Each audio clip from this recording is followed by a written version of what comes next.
Hey, hello guys. So welcome to this weekly market analysis. So before we start looking at the chart, let's take a look at the Forex Factory. And we can see from here, tomorrow on 17 January, there's a US bank holiday. So take note that this currency pair may not be as volatile on Monday, right? And then we can start looking at it on the Tuesday.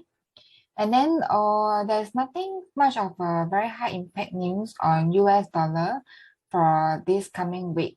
So this week will be pretty much smoother as compared to the last week, right? But take note if you are trading Canadian dollar, right? There's a there's CPI on Wednesday as well, right? So there's nothing much. So let's move on to the charts. So first thing we'll be looking at the dollar index, right? It is representing the strength of US dollar. So as you can see from the weekly chart, you can see that it has reached a double bottom, right? Double bottom, and then it had rebounded up. It went up to the resistance level, major resistance, and it came down for a top trend channel.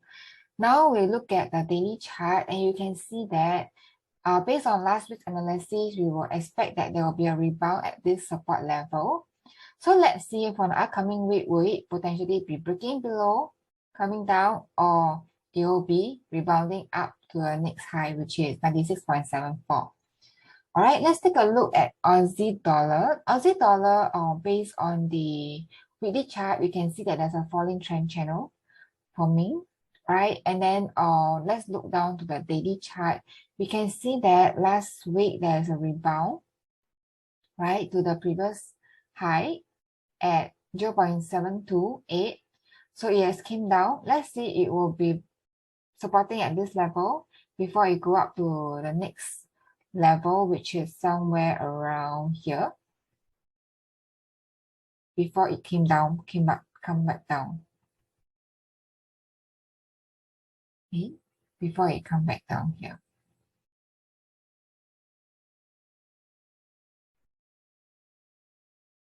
All right, so this was the next potential resistance. Okay, let's take a look at Kiwi dollar, which is a New Zealand dollar.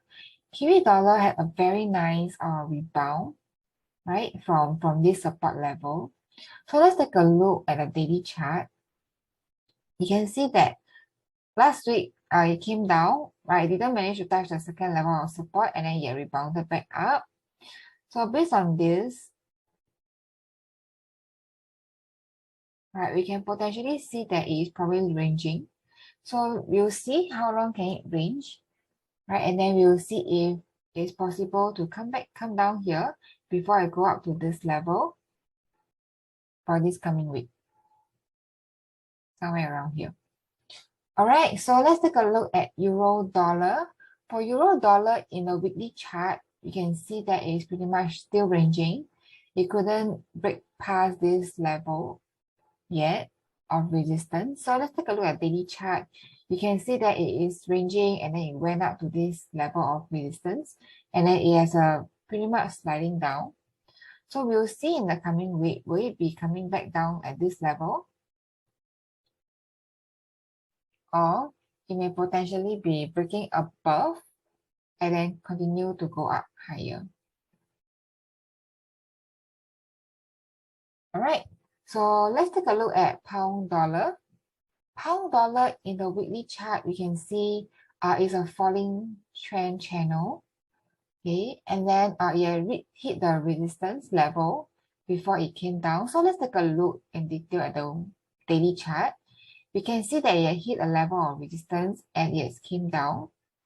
So we'll see if it can break above this level before I go on to the next high, or it may potentially be coming down to the next two support level. All right, so next we'll look at dollar yen. Dollar yen from the weekly chart, you can see it is pretty much of a very bullish trend.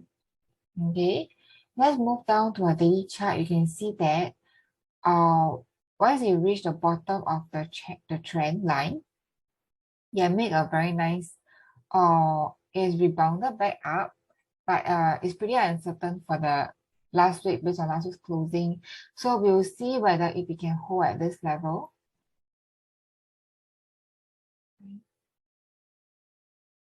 So if it does hold at this level, potentially it may go back up to the previous high at 116.49.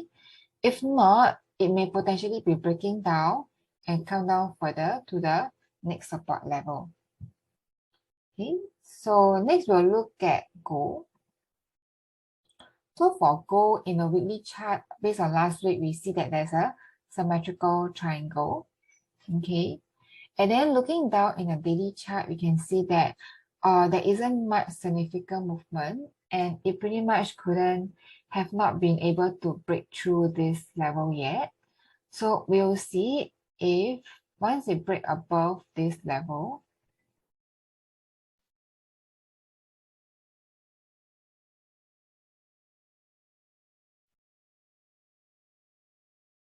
if it break above this level, highly likely that it will continue to go up higher, okay, in the daily chart. If it didn't manage to and it come down, it could potentially be ranging between this symmetrical triangle until it exhausts itself on a very tight range. And then next, potentially, if it breaks below this level,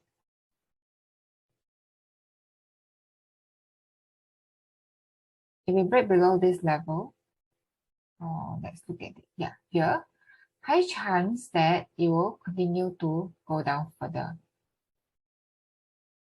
Right, let's take a look at what's moving in the upcoming week. Okay, so next we'll look at the S&P 500. So we know S&P 500 is generally an uptrend, right? So in the daily chart, we can see that it is an uptrend channel as well. So let's take a look at a lower time frame in the 4-hour chart. As you can see that based on last week's analysis, we see that yes, I will expect it to go down further, and it has reached pretty much very close to my support level, right? And it's unable to break below our bottom of the trend channel, right? So let's see this coming week, potentially it may be rebounding back up, right? Unless it cannot hold beyond this level, high chance that it will continue to break below. So in the lower time frame, if we cannot hold above this level, sorry, in the 4-hour time frame, right, if we cannot hold above this level, high chance that it will break below. All right, but I'm very bullish bias on this because of the higher time frame. Historically, we can see that S&P 500 has been going up and it's been holding well at this level. All right, so now we'll be looking at NZD. So NZD, we can see that in a weekly chart. Let me just remove this arrow. Right, it has came down to my second support level and yet rebounded back up. So let's take a look closer to our daily chart, right, daily time frame.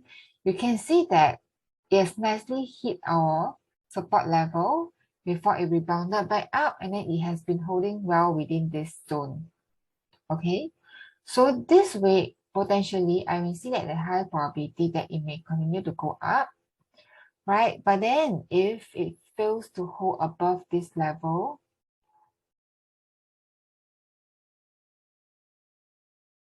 high chance it will come down on this support level or even this support level before it go back up. But historically, you have seen that it's pretty much well support at the trend channel, the bottom of the trend line, and it's been well supported here as well at this level. So I would foresee that it will go up higher, but if it didn't, it may break down to the second and the third level of support. All right, so last but not least, we'll take a look at the Bitcoin.